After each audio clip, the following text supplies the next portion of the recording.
At exactly 4:23 in the morning, my phone buzzed with a text that changed everything. It was from my neighbor, Martha. The message said, "Stay home. Someone's been watching you for weeks." I sat there in the dark, half awake, staring at the screen, trying to convince myself it was some kind of mistake. But that message was real, and what I saw the next morning made my heart stop. Hey everyone, my name is Lena, and this is the story of how a single text in the middle of the night became the reason I'll never feel safe in my own neighborhood again. Make sure to subscribe to my channel and comment where you're watching from, because this story is one I'll never forget. When I moved into my new house 6 months ago, I thought I had found peace. It was a small 2-story home in a quiet suburban neighborhood, clean lawns, white fences, friendly people waving as they walked their dogs. After ending a long, messy relationship, I wanted a place where I could start fresh, somewhere I could feel safe again. I worked from home as a freelance designer, which meant I spent most of my time indoors, surrounded by my plants, coffee mugs, and my golden retriever, Scout. It wasn't fancy, but it was mine, and I loved it. Across the street lived Martha Gray, my neighbor. She was in her mid-40s, warm and kind, the type of person who always had extra-baked cookies and endless advice. The first time we met, she waved from her porch and said, "You're new here, right? Welcome to the safest street in town." I laughed and believed her. We started talking almost every evening, about the weather, about my job, about her late husband who had passed away years ago. She treated me like a little sister, and I liked having someone look out for me. Most nights followed the same pattern. I'd take Scout for a walk around 9, text my mom goodnight, and lock up the house. Martha would always peek out her window as I came home, sometimes texting me, "Saw you walking in. Get some rest, kiddo." It was comforting knowing someone noticed. The neighborhood felt so safe that I started leaving my curtains open at night, just to let the streetlights in. One night, as I was bringing Scout back from a walk, Martha called out, "You should keep those curtains closed, Lena. Anyone could look right in." I smiled and said, "You worry too much. Who's going to spy on me here?" She frowned slightly. "You'd be surprised what people can hide behind a smile." I thought she was just being her cautious self and brushed it off. The following weeks were quiet. I worked late nights, had coffee on my porch in the mornings, and went on evening walks with Scout. Sometimes I'd see a car parked down the street, engine off, headlights dim. I assumed it belonged to someone visiting a friend. Other times, I'd hear footsteps late at night, but in a neighborhood with night joggers and teenagers sneaking out, it didn't seem unusual. Then came that night. It was cold, the kind of night when the air feels heavy and still. I went to bed late, after finishing a project, with Scout curled at my feet. At some point, I must have fallen into a deep sleep, because when my phone buzzed, the sound jolted me awake. I grabbed it from the nightstand, squinting at the screen through the darkness. The message was from Martha. 4:23 a.m. "Stay home. Someone's been watching you for weeks. Please don't go outside." My heart skipped. I blinked at the screen, rereading the message. For a few seconds, I thought maybe it wasn't meant for me. Maybe she texted the wrong person. I stared toward the window, seeing only faint light from the street lamp spilling through the curtains. Everything was silent.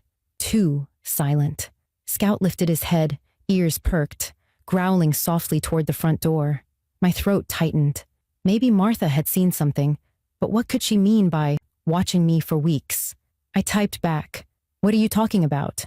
But before I could hit send, I saw the 3 dots appear, like she was typing a reply. Then they disappeared. I waited a few minutes. Nothing. No answer. Finally, I sighed, convincing myself she was overreacting or half asleep. Martha worried about everything. Locked doors, strange noises, missing mail. This was probably one of those moments. I put the phone down, turned over, and told myself it was fine. I told myself that if someone really was watching me, Scout would have gone crazy long before now. But that uneasy feeling wouldn't go away. I kept glancing toward the window, listening for footsteps, hearing every creak in the house like it was louder than it should be. The night felt longer than usual, stretching endlessly until my alarm went off at 7. When morning came, I felt silly for being so nervous.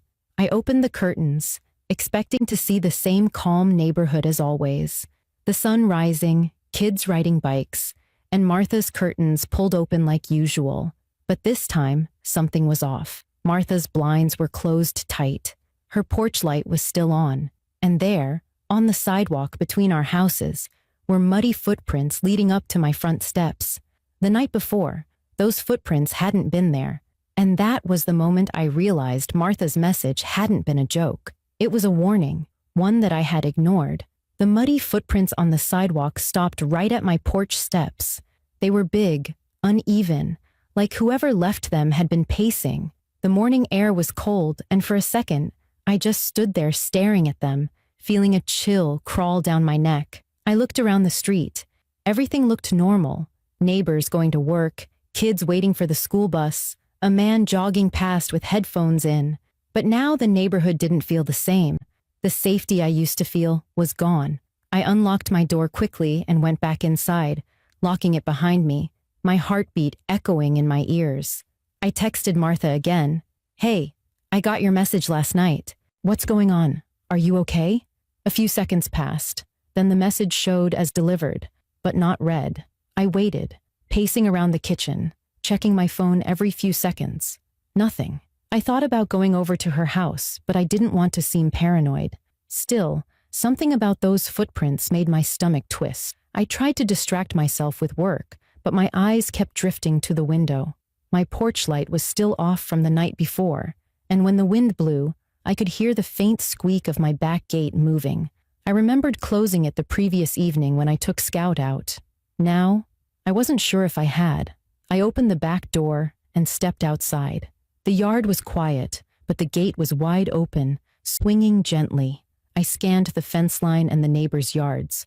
Nothing seemed disturbed, but I couldn't shake the feeling that someone had been there. I closed the gate firmly and went back inside, locking the door.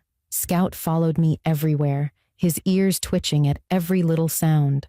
Normally, he was relaxed, but that morning he wouldn't stop pacing by the front window. Every time I looked out, he growled softly. I tried to calm him down. "It's okay, boy. Probably just a squirrel," I said, though I didn't believe it myself. Around noon, I called Martha's phone. It rang 3 times, then went to voicemail. I left a message. "Hey, Martha, it's me. I got your text and I'm kind of worried. Can you call me when you get this?" When I hung up, I decided I couldn't sit around any longer. I crossed the street to her house. Her car was still in the driveway, and her mailbox was empty. That wasn't unusual, but the front curtains were drawn tight, and her porch light, still on from the night before, blinked faintly like the bulb was dying. I rang the bell. No answer. I knocked, calling out, "Martha, it's Lena." Nothing. The only sound was the wind brushing the trees. I pressed my face near the window beside the door. Inside, I could see her living room. A mug sat on the coffee table, half full, and a blanket was draped over the armrest of her couch. The TV was on, frozen on a paused screen. It looked like she had been there recently, but left in a hurry. I tried the doorknob. It was locked. Something was definitely wrong. I went back home and called the local police. I told them about the strange text and that I hadn't heard from my neighbor since. The dispatcher said they would send someone to do a welfare check. I waited by the window, feeling every second drag by. Scout sat at my feet, whining softly. Finally, 2 officers pulled up in front of Martha's house. I watched as they knocked on the door, waited, then circled around to the back. After a few minutes, they came back around. One of them spoke into his radio. Then one officer crossed the street toward my house. He introduced himself as Officer Daniels. "You said your neighbor texted you last night?" he asked. I showed him my phone with the message. His expression changed slightly. "That's a strange thing to send in the middle of the night. Did you notice anything unusual before or after that?"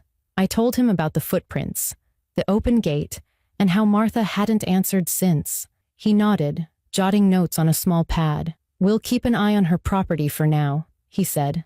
"If she contacts you, call us right away." After they left, I tried to relax, but my house suddenly felt too quiet. Every creak sounded louder.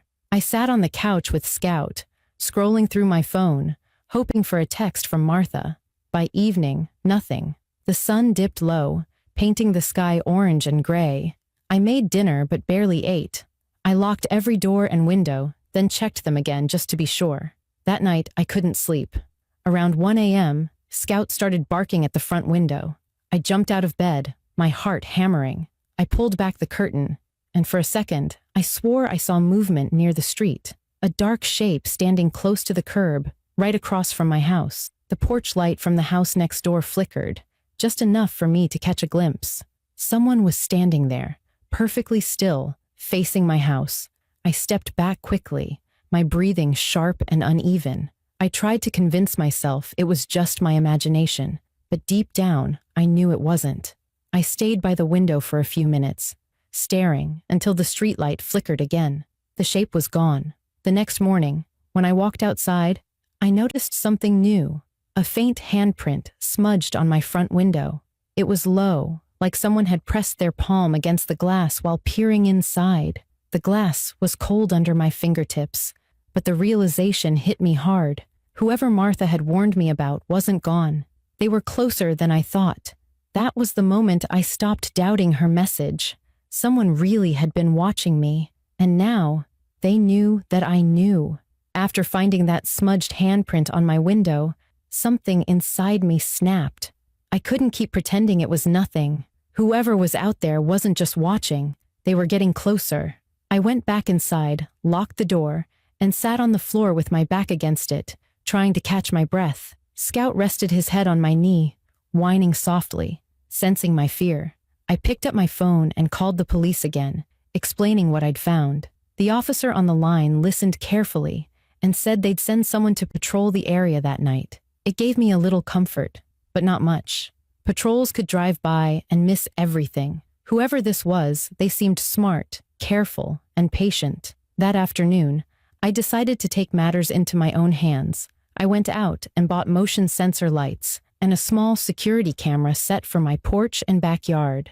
The clerk at the hardware store even helped me pick out one that connected to my phone. It took me most of the day to install everything, drilling and setting up the devices, while Scout watched from the window. Every sound made me flinch. The rustle of leaves, a passing car, the creak of a fence gate. I wasn't used to being scared in my own home, but now I couldn't feel safe even with the doors locked. Once everything was set up, I tested the camera feed. My phone showed a live view of the front yard, the walkway, my car, and the porch. I turned on the motion sensors and made sure the notifications worked. It felt good to have some control again. As the sun began to set, I sat by the living room window and stared out toward Martha's house. Her porch light was still on, just like every night since she'd vanished. It was eerie, like the house was frozen in time. Around 7 p.m., I noticed a car I didn't recognize parked down the street, a dark sedan with tinted windows. It wasn't facing my house directly, but something about it made me uneasy. I watched it for several minutes before convincing myself it could belong to someone visiting a neighbor. Still, I made sure my curtains were shut tight before turning off the lights for the night. I sat on the couch, scrolling through my phone, waiting for something, anything, from Martha. My hands trembled slightly as I opened our old messages. Most were harmless reminders and friendly jokes. Her last text, though, was highlighted in my mind. "Stay home. Someone's been watching you for weeks." Reading it again made me realize just how serious it was. I whispered to myself, "You were trying to save me, weren't you, Martha?" Around 10 p.m., I checked the camera feed again. Everything looked normal. Scout was sleeping by the door. The house was quiet, and for the first time all day, I felt like I might get a few hours of rest. I turned off the TV and went upstairs. But as I reached the landing, my phone buzzed. A motion alert from the front camera. My stomach dropped. I unlocked the screen and tapped the live feed. At first, I didn't see anything. The porch was empty, the light casting a soft yellow glow. Then, near the edge of the frame, I saw movement, a shadow shifting by the fence. My throat went dry. The figure lingered there, just out of full view, watching. I zoomed in, and the outline of a man's head and shoulders became clear. He wasn't moving closer, just standing still, watching my house, watching me. My hands shook so badly that I almost dropped the phone. I backed away from the window and whispered, "Oh my God." Scout started barking, his deep growl echoing through the quiet room. That's when the figure moved, quickly, out of frame. I didn't know where he went, but the alert stopped. I called 911 immediately, my voice trembling as I told them someone was outside my house. The dispatcher told me to stay inside, lock every door, and wait for officers to arrive. Minutes passed, like hours. I crouched behind the couch with Scout pressed against my side, listening. The wind outside picked up, making the branches scrape against the windows. I could hear my own breathing, shaky and shallow. Then, faintly, I heard something else. A soft tap near the back door. My blood went cold. Someone was moving around the house. The dispatcher's voice on the phone was steady. "Stay calm, Mom. Officers are on their way." I whispered, "He's at my back door." Scout barked again, loud this time, and I heard footsteps retreating. A few seconds later, flashing lights illuminated the front yard. Relief washed over me as I saw 2 police cars pull up. I stayed hidden until they knocked on the door and called out, "Police!" I opened the door with shaking hands. The officers swept the yard and found the gate unlatched again. One of them came back and said, "Looks like whoever it was ran off when we pulled up." I asked, "Did you see him?" The officer shook his head. "No, but your camera might have caught something. Can we review it?" I nodded and handed him my phone. He scrolled through the footage, pausing when the figure appeared. Even on the small screen, it was clear. A tall man, wearing a hooded jacket, standing at the fence for nearly 3 minutes before disappearing. The officer frowned. "We've had a few reports like this around here lately. Could be the same person." Hearing that made my stomach twist. Martha had been right all along. Someone had been watching me, and she'd known before anyone else. As the officers drove off, promising to keep watch, I stood at my window, staring out at the empty street. The dark sedan was gone, and across the street, Martha's porch light flickered again, just once, before going completely dark. The next morning, I woke up with barely any sleep, my stomach tight from worry. I checked my phone the moment I opened my eyes. There were no new alerts, no messages, nothing from the cameras overnight. For a few seconds, I almost convinced myself it had all ended, that maybe whoever was out there got scared off by the police patrols.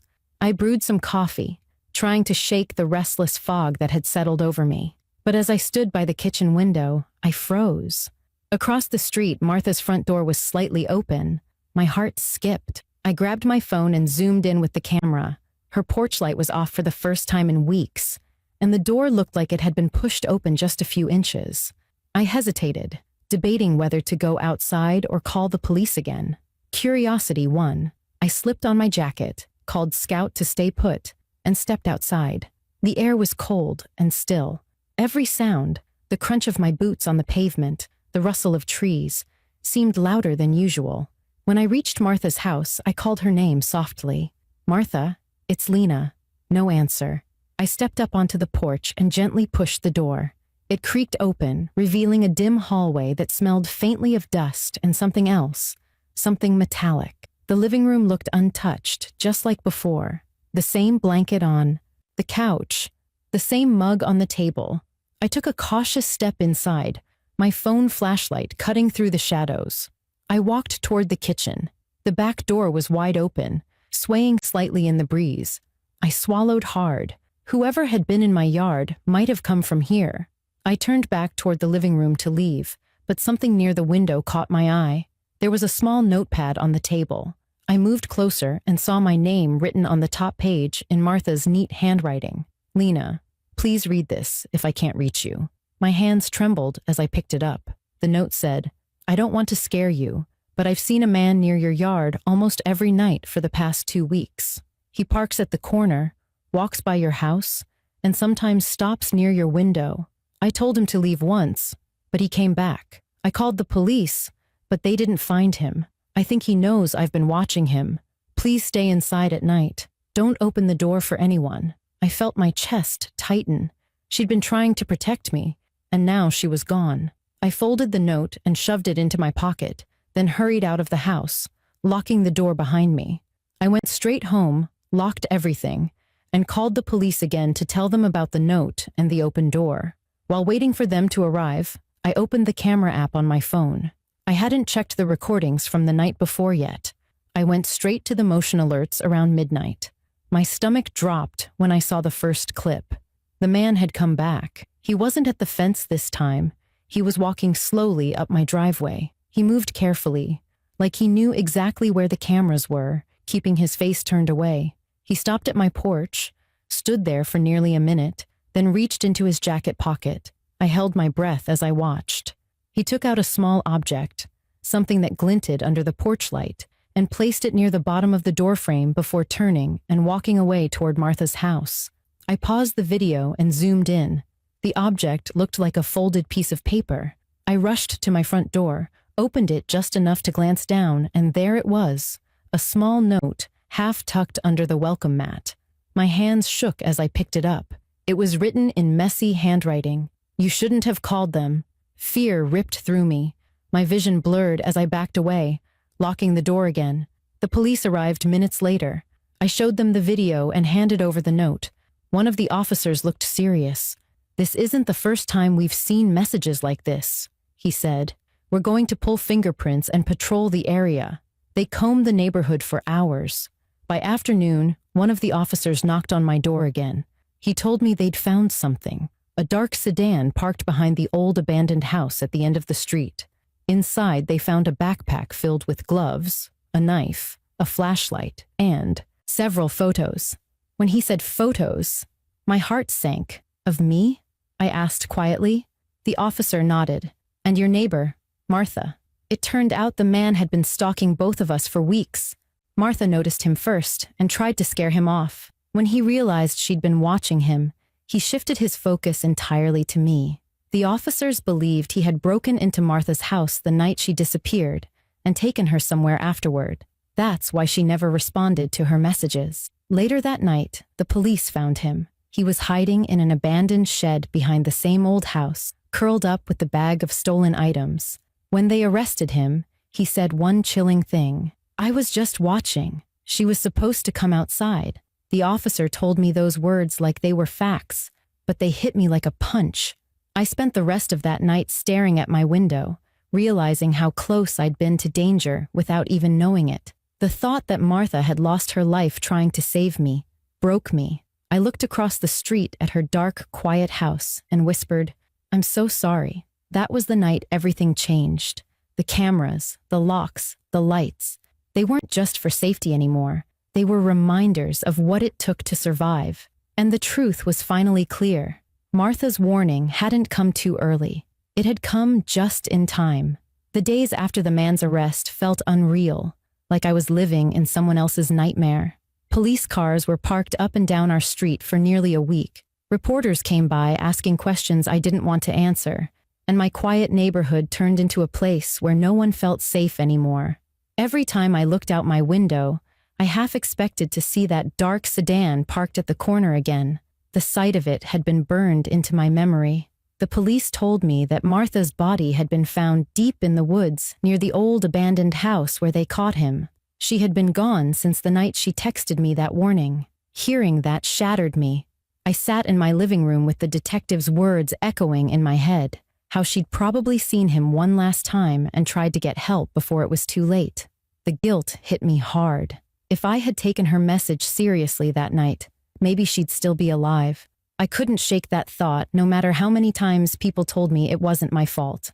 The neighborhood changed after that. People who used to leave their doors unlocked started installing cameras and alarm systems. Parents wouldn't let their kids play outside alone anymore. The sense of safety we all used to take for granted was gone. Martha's house stayed empty, its "for sale" sign leaning slightly in the wind, her garden overgrown with weeds. I started watering her flowers just to keep them alive. It felt like something small I could do to honor her.